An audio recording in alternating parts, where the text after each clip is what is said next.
हाँ तो प्यारे दोस्तों, स्वागत करता हूँ आपके इस प्यारे से नई वीडियो में। तो आज हम बायोलॉजी का फर्स्ट क्लास करने वाले हैं, जिसमें हम जैव प्रक्रम को समझेंगे, जैव प्रक्रिया को समझेंगे और पोषण के भेद को भी समझेंगे। तो चलिए वीडियो शुरू करते हैं। उससे पहले अगर आप चैनल पर नए हैं तो चैनल को सब्सक्राइब कर दीजिएगा, वीडियो को लाइक कर दीजिएगा और इस वीडियो को ज़्यादा से ज़्यादा शेयर कीजिएगा ताकि और भी बच्चे पढ़ पाए। तो जैव प्रक्रम को समझते हैं। जैव प्रक्रम क्या है? तो आप या हम जीवित रहने के लिए जो भी काम करते हैं उसे जैव प्रक्रम कहते हैं। तो आप जीवित रहने के लिए क्या करते हैं? आपके जीवित रहने के लिए क्या क्या जरूरी है? तो आप जीवित रहने के लिए भोजन करते होंगे, जिसे हम पोषण कहते हैं, श्वसन करते हैं, जिसे हम सांस लेना कहते हैं, परिवहन करते हैं, उत्सर्जन करते हैं। अगर आपके शरीर में जो वेस्ट मटेरियल बन जाता है उसको आप बाहर निकालते हैं कि नहीं निकालते हैं? लेकिन हाँ, आपको कपड़ा पहनना जरूरी है क्या? अगर आप कपड़ा नहीं पहनेंगे तो आप जीवित नहीं रहेंगे। लेकिन हाँ, आप श्वसन नहीं करेंगे तो आप जीवित नहीं रह पाएंगे। अब परिवहन आपके अंदर नहीं होगा तो आप जीवित नहीं रह पाएंगे। अगर इन चारों में से आपके अंदर कुछ भी नहीं हो रहा है तो आप मर जाएंगे। आपके चारों चीज़ इसमें हो रहा है, श्वसन भी होता है, पोषण भी हो रहा है, परिवहन भी हो रहा है, उत्सर्जन भी हो रहा है। तो आई होप जैव प्रक्रम को आप समझ गए होंगे। तो चलिए अब हम जैव प्रक्रिया को समझते हैं। जैव प्रक्रिया इसमें थोड़ा सा डिफरेंट है, बाकी दोनों सेम है। जैव प्रक्रम में खुद को जीवित रहने के लिए रखते हैं, लेकिन जैव प्रक्रिया में खुद के अस्तित्व को कायम रखने के लिए करते हैं।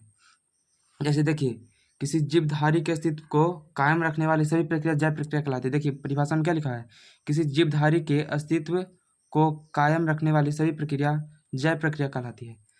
तो जैव प्रक्रिया मतलब हम मर जाएंगे तो हमारे धरती पर कौन रहेगा? तो उसे ही अपने अस्तित्व को कायम रखने के लिए जो भी हम क्रिया करते हैं उसे हम जैव प्रक्रिया कहते हैं। तो कौन सा क्रिया करते हैं? तो जनन। तो अब आगे बढ़ते हैं। तो जैव प्रक्रिया के आप उदाहरण लिख लीजिएगा कि जनन होगा, और बाकी आप जैव प्रक्रम को स्क्रीनशॉट कर लिए होंगे। अब चलिए भोजन को समझ लेते हैं। भोजन क्या है? तो आप जिसे खाते हैं उसे भोजन कहते हैं? नहीं, भोजन उसे कहते हैं जिसे खाने के बाद हमारे शरीर को ऊर्जा मिले, शक्ति मिले, जिससे हम कोई भी कार्य को कर पाएँ, तो उसे भोजन कहते हैं। अगर आप कोई गलत अनाप शनाप चीज़ खा लेंगे तो उससे अगर आपको ताकत नहीं मिलती है तो वह भोजन नहीं कहलाएगा। जैसे अगर आप जहर खा लेते हैं तो आपको अंदर से ताकत उससे नहीं मिलती, बाकी उससे हानि होता है, तो वह भोजन नहीं कहलाएगा। वैसा पदार्थ जिसके खाने के बाद हमारे शरीर को ऊर्जा मिले, ताकत मिले, तो उसे हम भोजन कहेंगे। अब भोजन को 3 कैटेगरी में बांटा गया है, शरीर निर्माता के रूप में, ऊर्जादायक के रूप में और विनियंत्रक के रूप में। और अब पूछेगा, एग्जाम में पूछता है कि शरीर निर्माता के रूप में किसको जाना जाता है? तो प्रोटीन और खनिज को जाना जाता है। फिर पूछता है कि ऊर्जादायक के रूप में किसको जाना जाता है? तो कार्बोहाइड्रेट और वसा को जाना जाता है। विनियंत्रक के रूप में किसे जाना जाता है? तो विटामिन को जाना जाता है और खनिज को जाना जाता है। तो आई होप इतना समझ गए होंगे आप। अब चलिए पोषण को समझते हैं। पोषण देखिए, पोषण किसे कहते हैं? जिसे इंग्लिश में न्यूट्रिशन कहते हैं। तो पोषण को भोजन ग्रहण करना ही को ही पोषण नहीं कहते हैं। विभिन्न प्रकार की क्रियाएं होती हैं, जैसे हम भोजन को ग्रहण करते हैं, उसके बाद भोजन का पाचन होता है, पाचन करने के बाद जो ग्लूकोज बनता है उसको अवशोषित कर लिया जाता है, फिर जो अवशोषित ग्लूकोज किया जाता है उसको पूरे शरीर में भेजा जाता है, जैसे शरीर को ताकत मिले। तो इसी क्रिया को ही हम पोषण कहते हैं।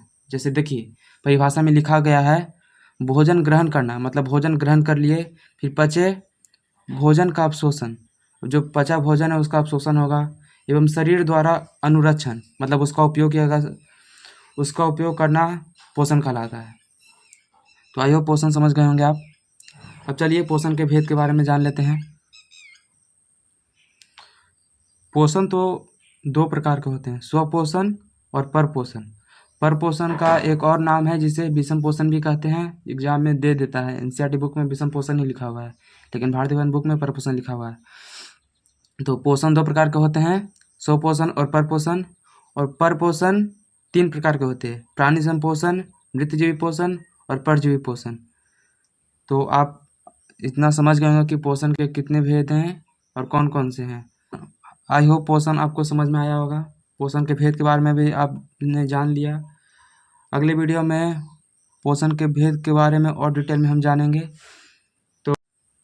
तो आई होप कि आपको यह वीडियो पसंद आया होगा। अगर आपको पसंद आया तो चैनल को सब्सक्राइब कर दीजिएगा, वीडियो को लाइक कर दीजिएगा और कमेंट में आपका अगर कोई भी क्वेश्चन हो तो पूछ लीजिएगा, हम उसका रिप्लाई ज़रूर देंगे। तो मिलते हैं अगले वीडियो में। धन्यवाद।